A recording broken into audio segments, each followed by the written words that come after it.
Everybody, this is Videobob. I wanted to answer a few questions that people ask me all the time. They say, well, how come you don't build this car? How come you don't build that car? You know, we build an awful lot of cars. You know, over the last, I don't know, we've been doing this since 2004.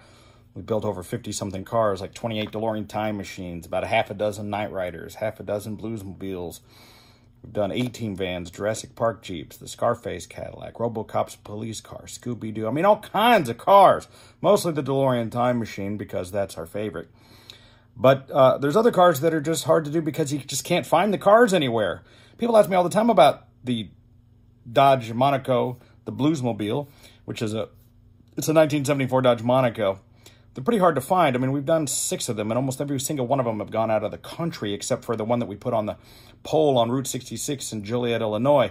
And that was actually a Plymouth Fury 3. It's pretty hard to find the actual Monacos. We've only ever found like one real 4-door post 440 cop car with the beige interior.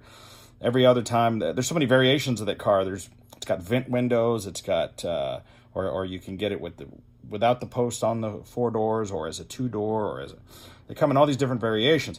And I get an email every single day, somebody asking me about a Bluesmobile. Let me tell you something. They're gone. There aren't any. Even if I had one, it's going to be an expensive car. I get an email today, a guy says, it's always been my dream to have a real Bluesmobile. I want the 4-door, I want the 440 cop motor, I want this, I want that, but I don't have a lot of money.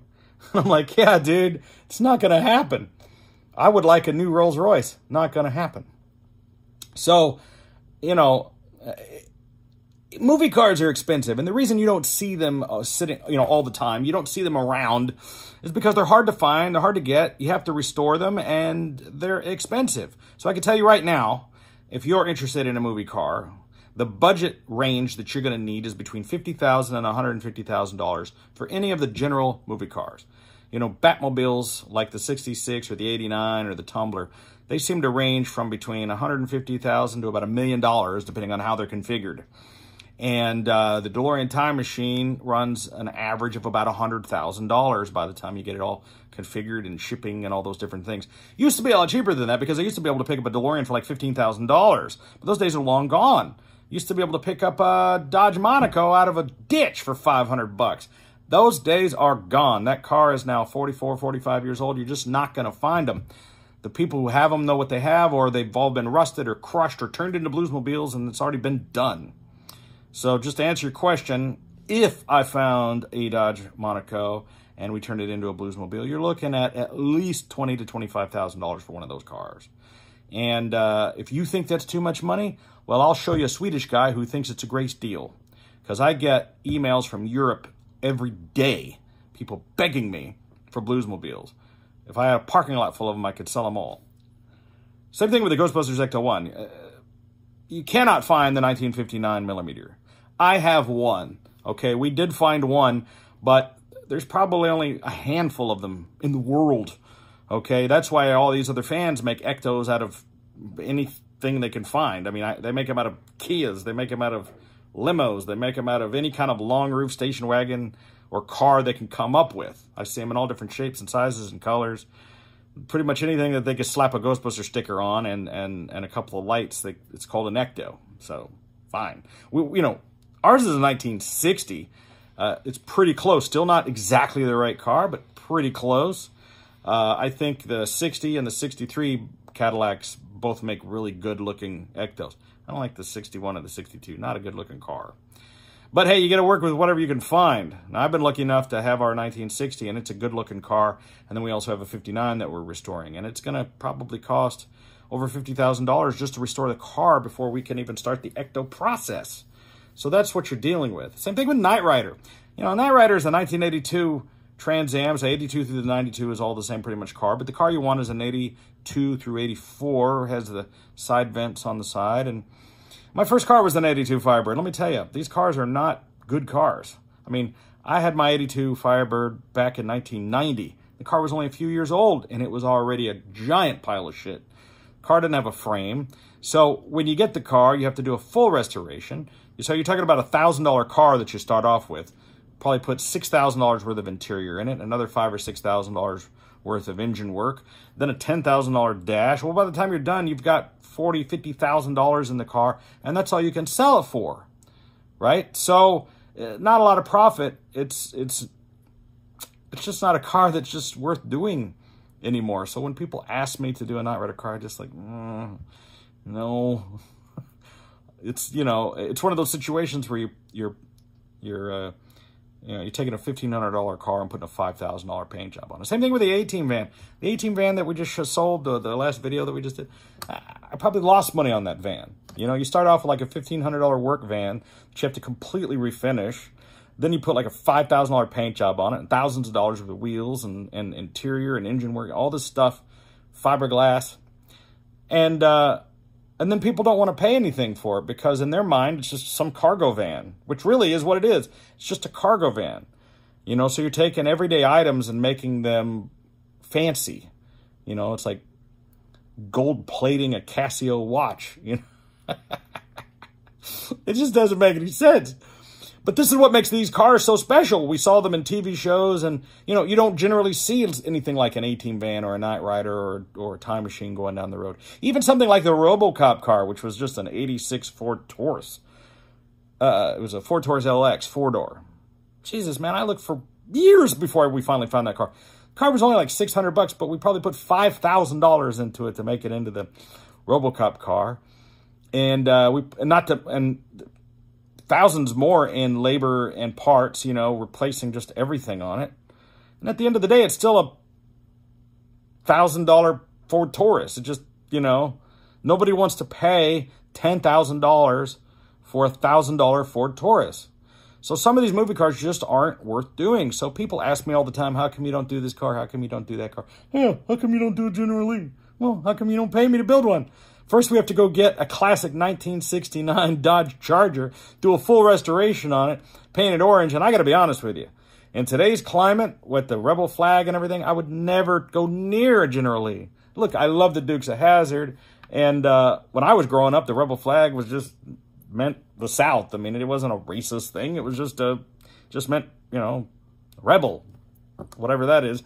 Now, all of a sudden, it's like having a Nazi flag on your car. So I feel sorry for all these guys that have these General Lees. I mean, it's going to get to the point where they're just going to have to paint over it or cover it or whatever because you take that car out and it's going to get, like, vandalized. I wouldn't be caught dead in one of those things right now. So if you have a 1969 Charger, paint it flat black and make it into a Fast and Furious car. That's my suggestion. But, so people email me all the time, how come you don't make a Herbie the Love Bug? How come you don't make a Batmobile? How come you know? For one thing, I don't go anywhere near Batmobiles because I don't mess around with anything that Warner Brothers makes, quite frankly. They like to sue people, and I just avoid the Batmobile. There's already a ton of people doing it, and it just doesn't spark my interest.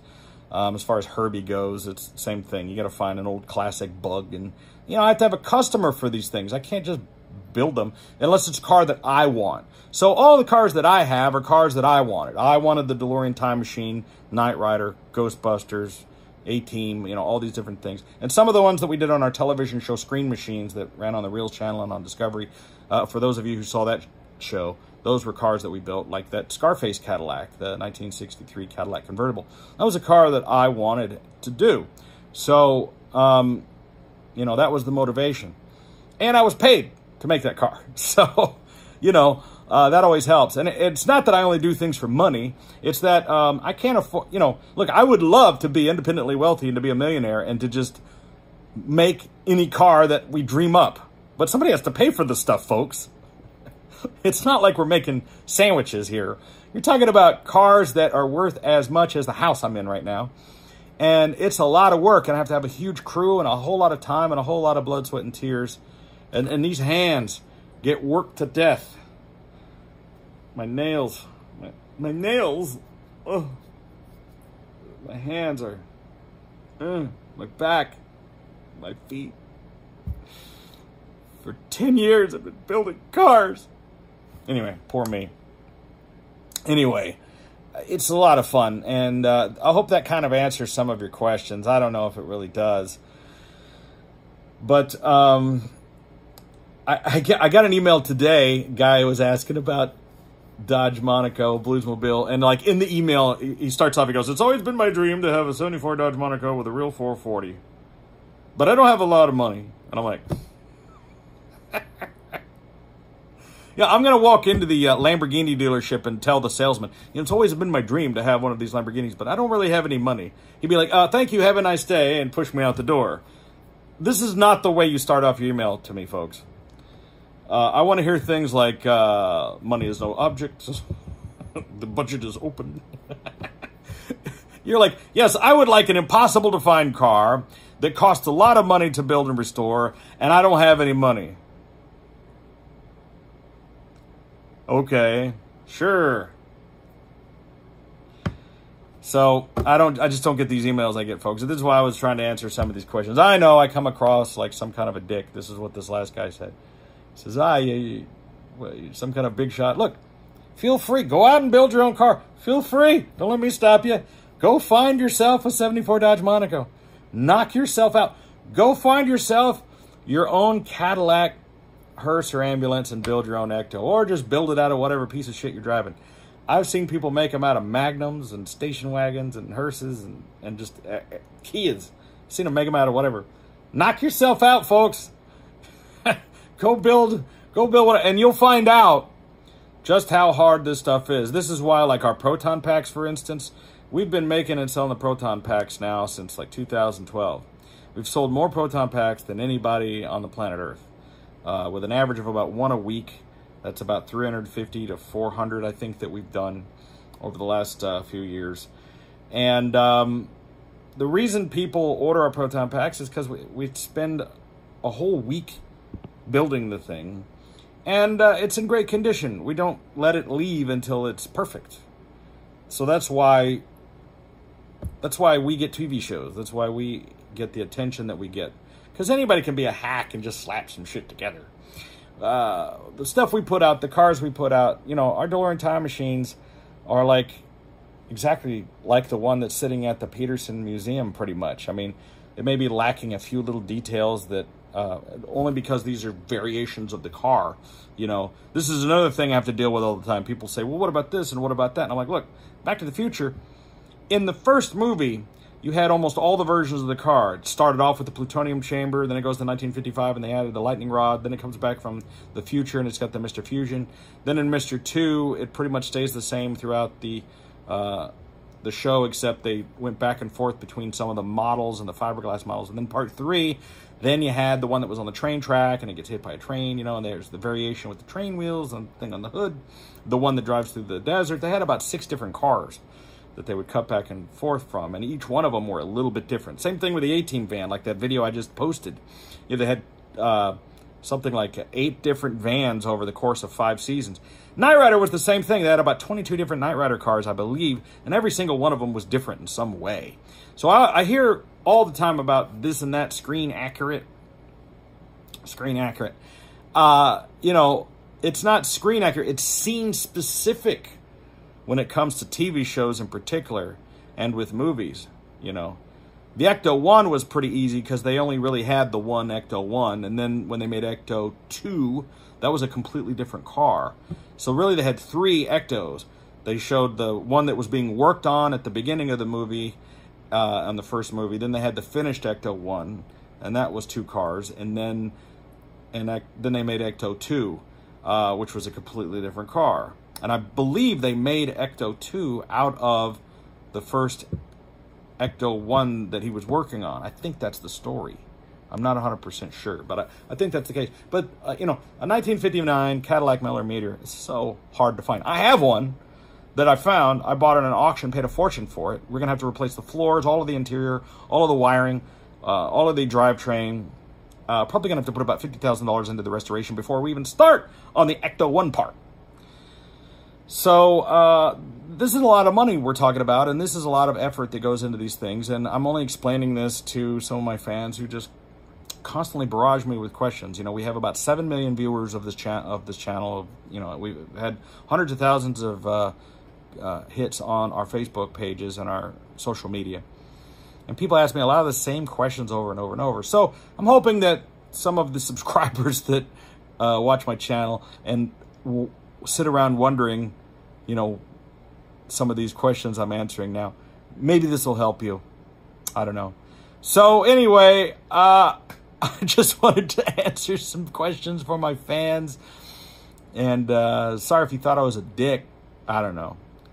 I think that a lot of people, they just don't understand the process of how this stuff gets made. And I guess they think that it's easier than it looks. Well, there's a reason why there's not too many people doing this. There's a reason, because it's really hard and it's expensive. So if you want to get into the world of movie cars, pretty much anything that's worth having is going to start at about $50,000. Probably the cheapest thing that you could probably get would be like a yellow Camaro Bumblebee. That's probably the cheapest thing you could get. I do have that RoboCop police car that I would sell pretty cheap. You know, it'd be under $10,000. But that's still a lot of money. You can get a heck of a car for 10 grand. But these are for people that are collectors, people that put them in their collections. You know, I have some of my customers, they have 200, 300 cars in their collection, some of these guys. They're millionaires. And they buy the cars not for the purpose of driving around and living out their fantasies. They just put it in their collection and they show it to their friends. And that's kind of who my customers are. My viewers are the guys like you who want to live vicariously through me and at least dream and get to see what it's kind of like. But, and that's fine. I'm glad you're here and you could share this fun with me. Because, listen, I do this because I love it and it's fun. If I was doing it solely for the money, it'd be pretty stupid. Because there's other things I could be using my talents for that I could probably make more money at. But it wouldn't be nearly as much fun. So, thanks for hanging out with me. Thanks for subscribing. And I'll see you on the next video. This was just more of a rant video, I guess. Hope you liked the last video I did of the A-Team van. And we've got some other cool stuff coming up. So, stay tuned. Catch you later. Videobob out.